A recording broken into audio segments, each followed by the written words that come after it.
أشهد أن عليا ولي الله.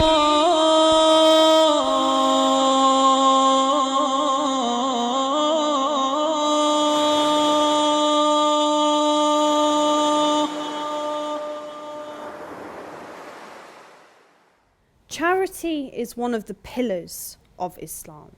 It is obligatory for all Muslims who are financially able to give a portion of their wealth away in charity each and every year. But why is it that Islam stresses so much in the giving of charity to those who are poor and needy? Is it not just an inconvenience and an expense for us, the believers? Lady Fatima Zahra alayha salam, she says something very beautiful in her sermon on Fadak, and it's something that I'll never forget. She starts talking to the people about the philosophy of faith, the philosophy and the reason why we do certain actions and ibadah.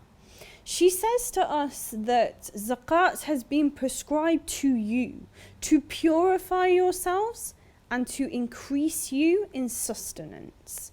Now this is very interesting. How does giving money away in charity, how does that purify ourselves? It purifies us because it teaches you to be less reliant on that money. Because subhanAllah, like how many of us are so stingy and so worried about money? And some of us, you know, we lose sleep over money even though there's no need to lose sleep over it. Allah subhanahu wa ta'ala, He doesn't want us to be dependent on anything that's going to harm us, that's going to cause us stress and anxiety in our life. So what does He do? He says, give a small portion of your wealth away each year in charity. That will purify you. That will make you not so reliant on your money. It will make you a more generous person. It will make you a better person. And subhanallah, when you give away in charity, you're not just benefiting the poor and the needy, inshaAllah, but actually you're also benefiting yourself. Because Lady Fatima alayha salam, she says, zakat has been prescribed for you because it will increase you in sustenance. Now that doesn't make sense, right? You're giving money away, surely that's decreasing your sustenance. That's not the case. Allah subhanahu wa ta'ala, He's telling us, He's saying, don't think that if you do something for my sake, that I won't replace it with something better. Just because you give that money away in charity, don't think that that money is gone forever and that it will never come back to you. Allah subhanahu wa ta'ala, He'll bring that wealth back to you. He might even double it or triple it, inshaAllah. It might come through a traditional way. For instance, you might get a promotion at your job, which means a bigger salary, or it might come in a less unorthodox way. But nothing that you give away for the sake of Allah is not compensated. And that's something so beautiful, mashallah. Very good question on Zakat and Khums. And you know very well, many a times, some of our Shia brothers and sisters, well-meaning Shia brothers and sisters, ask questions. Why do we focus more on Khums without Zakat? And when Allah speaks of Zakat in so many places in the Holy Quran? Inshallah, time will not permit to discuss more of this, but just to highlight on this very important question that normally people ask. See, the answer is, you know, mentioning it so many times in Quran doesn't mean that it has to be practiced, or doesn't mean that the level of its importance can be compared to the level of the importance of others. I'll give an example. Inheritance, is it important or not? It's very important. But the one place Allah mentioned in Quran. The fact that it's not been mentioned so many places in Quran doesn't mean that it's not important. So that's not the yardstick. Now the question is, who's supposed to pay zakat? And who's supposed to pay khums? This is very important. And you know, as lovers and followers of Ahlul Bayt, whatever we do, it has to be in accordance with the teachings of Quran and our beloved Imams. And we believe in the institution of Marja'iyah. Our great scholars, our Maraji, we believe they are the top authority. whatever they give to us as fatwa or as ihtiyat, it is on account of their understanding of the Quran and the Sunnah of Prophet and Ahlul Bayt alayhimus salam. Khums literally means 1/5, which is almost 20%. And that should be paid for the remaining income, which is leftovers, after spending for the whole year, for pleasure, for business, for household needs, assets, and so forth. So that is paid after the calculation of the excess and the remaining income and wealth leftovers. The Holy Quran states with this regard and about the Khums, Bismillah ar-Rahman ar-Rahim, وَاعْلَمُوا أَنَّ مَا غَنِمْتُم مِّن شَيْءٍ فَإِنَّ لِلَّهِ خُمُسَهُ وَلِلرَّسُولِ وَلِذِي الْقُرْبَى وَالْيَتَامَى وَالْمَسَاكِينِ وَابْنِ السَّبِيلِ. Know that whatever thing you may come by, 1/5 of it is for Allah and the Messenger, for the relatives and the orphans, for the needy and the stranded traveler. Chapter 8, verse 41. So the Khums is mentioned in the Holy Quran clearly. And with regard to the Khums as well, Imam al-Kadhim, Salamullahi alayhi, he states in narration about the Khums, he says, في كل ما أفاد الناس من قليل أو كثير. Khums is to do with acquiring, attaining wealth, be it a small amount or large amount. Even for just a few cents or pences or riyals, whatever the currency is, you still have to pay the Khums. And that is the way towards purifying our wealth and ourselves. The Khums must be divided into 2 parts. And as I've mentioned, it's 20%, the overall Khums payment. That the first half or the first share, the first 10% will go to the Sayyids, the Sayyids who are poor, or an orphan Sayyid who is poor, those who are in need of money, but they are Sayyids, because they are not allowed to take zakat. And that's some kind of an honor that Allah subhanahu wa ta'ala gave to the Sayyids. And we mean by Sayyids, those who lineage goes back to the Prophet Muhammad, peace be upon him, and his pure family. So they get the share of the Khums, half of the share, of course, 10%, for those who are in need, as well as of Sayyids who are stranded in their journeys and they've lost their money and wealth. So those who are in need, from the Sayyids, the grandsons of the Prophet sallallahu alaihi wasallam, would gain this share, which is only 10% and half of the Khums. The second share of the Khums will, of course, go to the Imam of that time. Now, of course, in our time, the Imam of Al-Zaman, Al-Hujj Al-Muntadhar, Al-Mahdi Ajjalallahu Farjahu Al-Sharif, may Allah hasten his appearance. The second share, it goes to him, to the Imam of our time. But because he is in disappearance and occultation, in this case, the second part and the second 10% share of the Khums will go to the jurist, the one who is known as the marja', who meets the criteria being as a marja' and faqih and jurisprudent, that he is saying that he is just and adil, righteous. All those conditions that are mentioned must be met so we can give this person the second share of the Khums. 3 cases are excluded from the payment of Khums. The first one is the inheritance. If somebody inherits an amount of money from his father, grandfather, and such like, then they don't have to pay khums at all. Either it's a wealth or a land or a house. That money is halal and there's no required to pay khums. The second case is the dowry, in which the wife receives from the husband. Again, when she receives that amount of dowry and the money or wealth or assets, then she doesn't need to pay khums for that dowry. And the third case, the loans. If somebody borrows some money, then that individual, he doesn't require to pay khums on this loan, because that loan does not belong to him.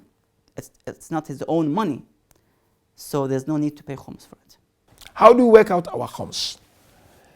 Of course, the way we work out and calculate our khums depend on what you do and what you get.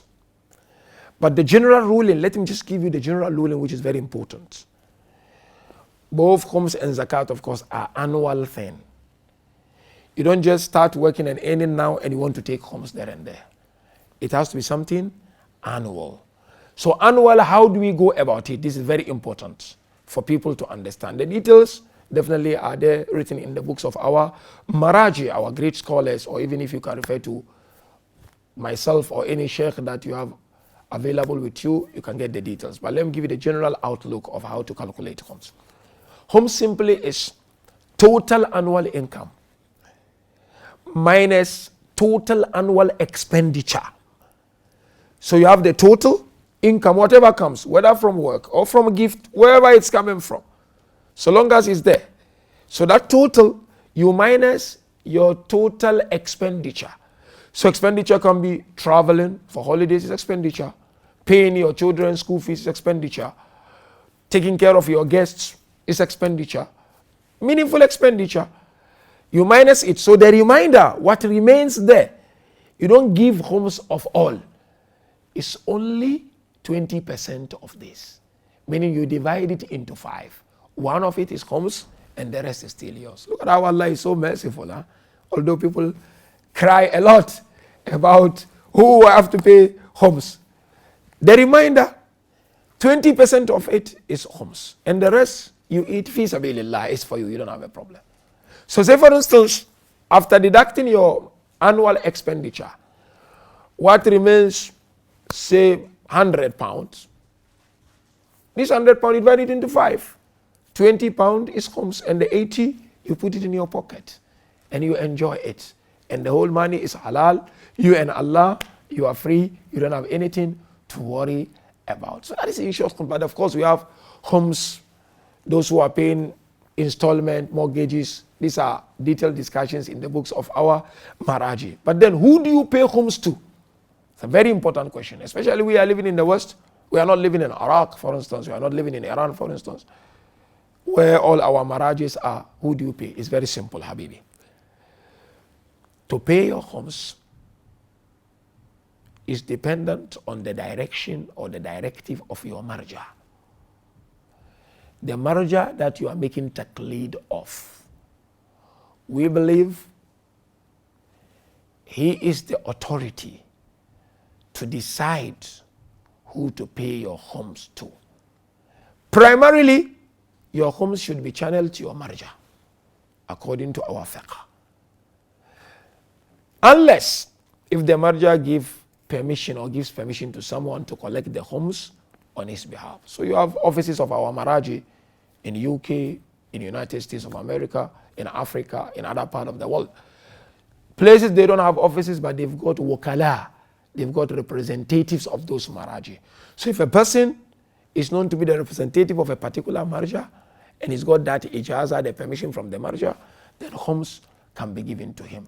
Sometimes no, marja can give permission to a mosque or a center to say you can take khums on our behalf. So long as that center is able to provide you with that permission, then you can give khums to that center. So in short, is all dependent on the directive of our marja'iyah. In other words, you cannot just decide to give your khums the way you want to give your khums. I know many people say, look, Sheikh, I'm doing it the right way. I said, yes, but the marja knows better than you because his level of studies compared to your level is very, very high. You've not even embarked on crawling towards the level of that marja'iyah. So it's important we always remember to go back and find out from our maraji how to disperse and share or distribute our khums. Zakat means growth, purity, and increase. And in the Sharia, it means that the one should pay an amount of money or other aspects when that item reaches to a threshold, or as it says, nisab. If that item reaches this threshold, then the one should pay zakat. And of course, zakat is paid on 9 items. Number 1 is the wheat. Number 2 is barley. Number 3 is raisins. Number 4 is dates. Number 5 is gold. Number 6 is silver. Number 7 is camel. Number 8 is cow. And number 9 is sheep.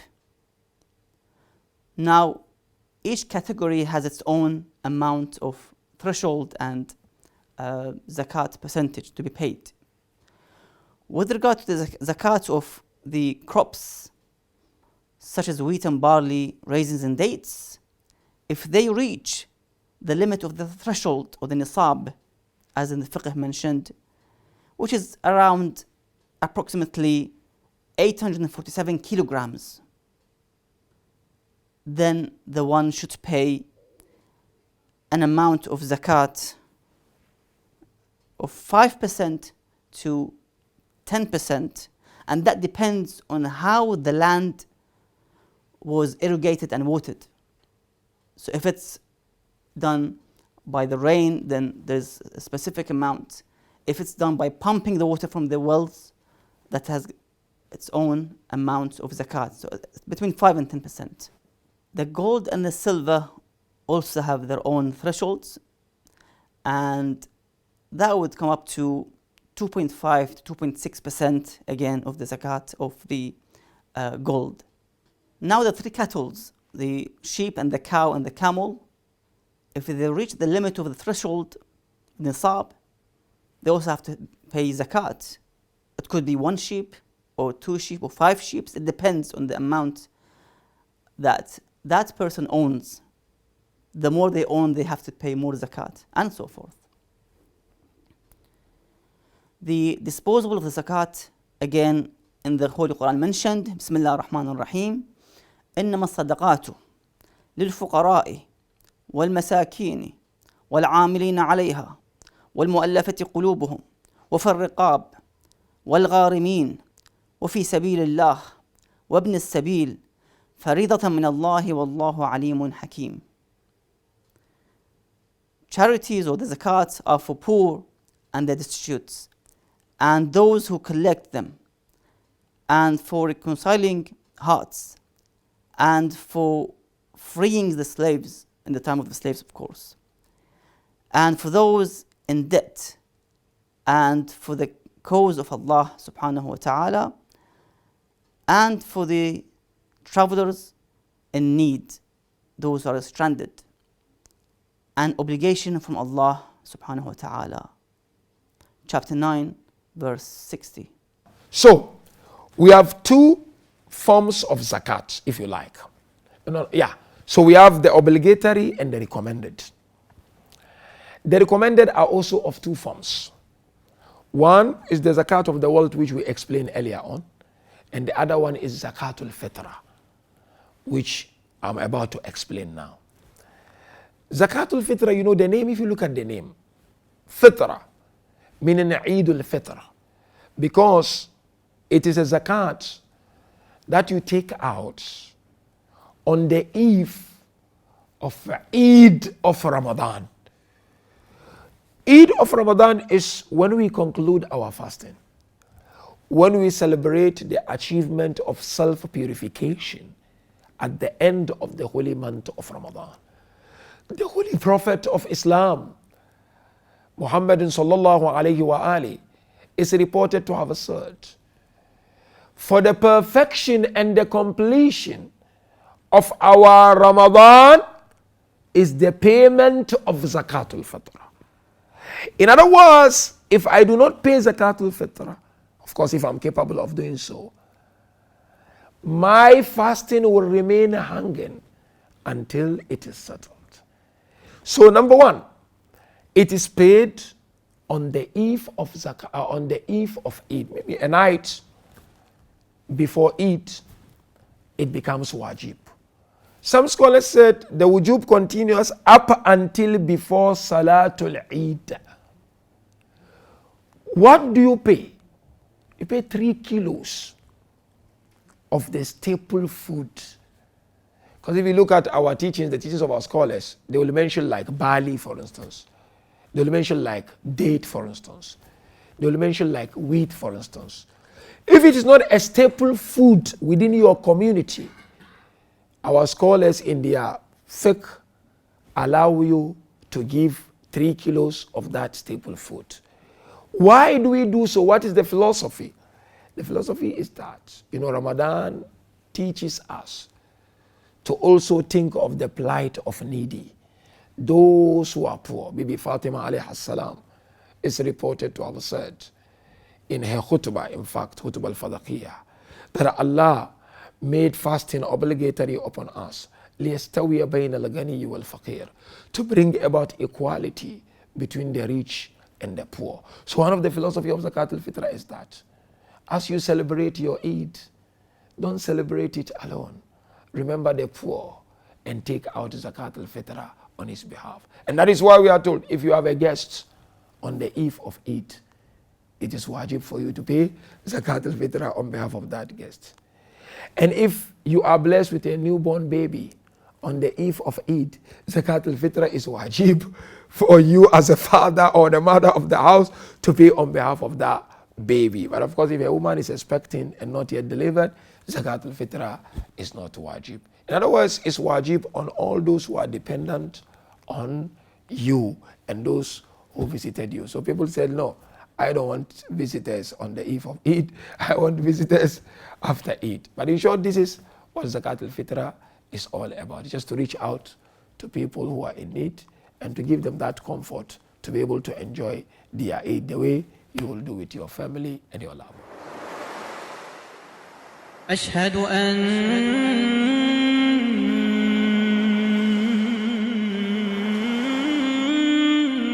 علي